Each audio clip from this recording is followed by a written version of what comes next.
Sveiks, Kārļonku! Esmu atnācis pie tevis padomu paprasīt.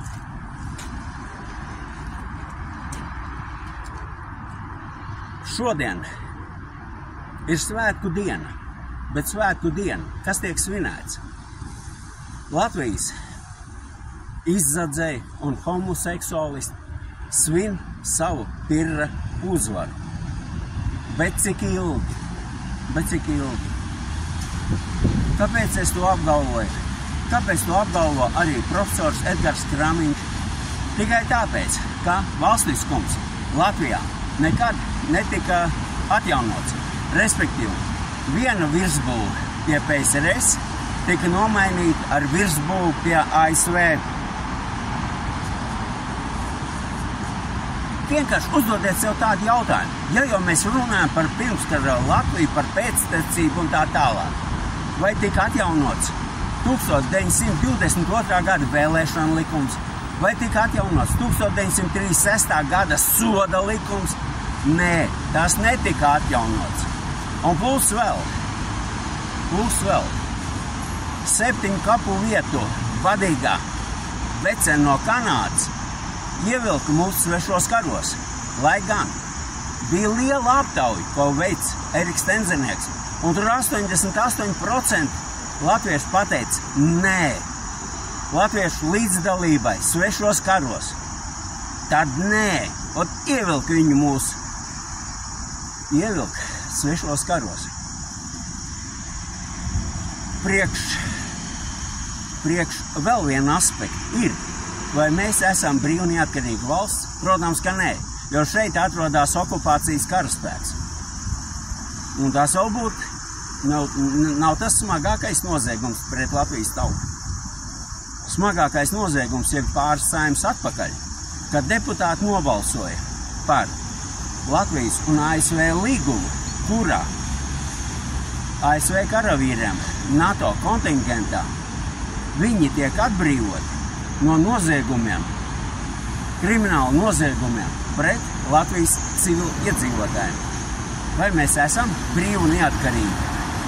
Tāds jautājums, padomājiet. Ko var gribēt, ja Latvijas izglītības sistēma, kura pie sovietiem bija viena no labākajām PSRS, tika grauta no 1991. Gada masons Andris Piebalgs, lai nonāktu līdz šādām marasmām, atvainojiet, citēšu. Kangar, tu pats esi gudrs un drosmīgs. Kangar, tu pats esi varonis tautai. Un Andrejs Pumpurs apgriezās kapā otrādi. Bez tam arī Rainis teica savā spēles lugā, spēlēja, dancoja. Viņš teica, kapitālismu vēlni, tas ir ļaunums, kas nāk no rietumiem, tieši no rietumiem un nevis no austrumiem. Nu, bet, ko var zināt? Zigfrīds Muktu Pāvels. Man ļoti žēl, viņš smuki dzied, bet tai dziesmām šīs teksts ir meli, ir vienkārši meli, ko dod mūsu sagrautā izglītības sistēma. Redz, Kārļonko, vai ir kāda gaisma tuneļa galā?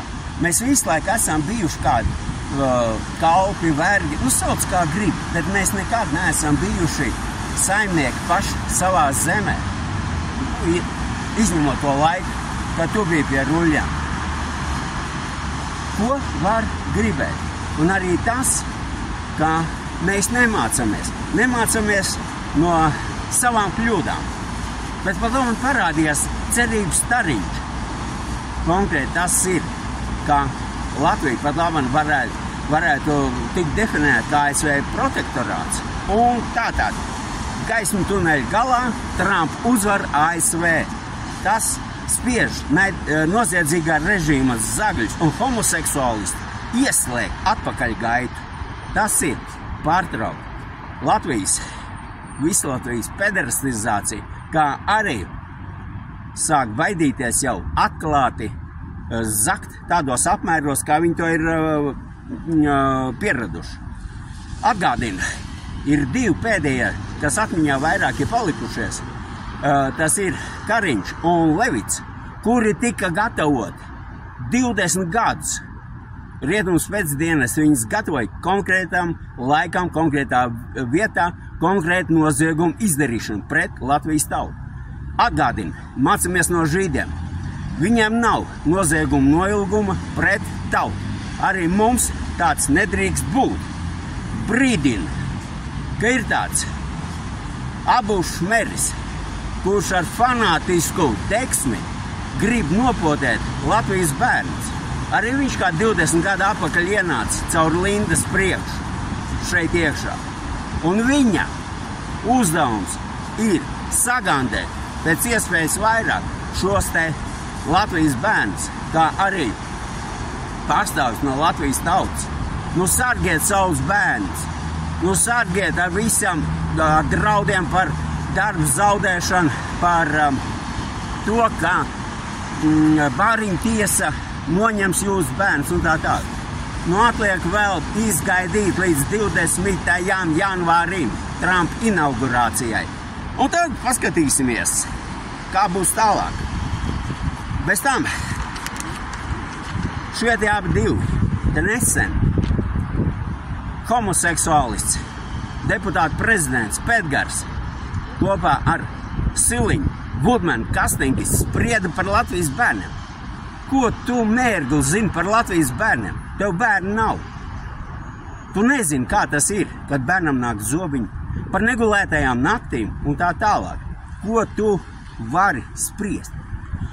Un šeit jūsu farizējisms izpildās sekojošā veidā. Kad Tatjana Andriets, ko iestādes pauzāja par cietumu, un kur ir gala rezultāts, kur ir nopietnais spriedums, kur ir vēl kaut kas.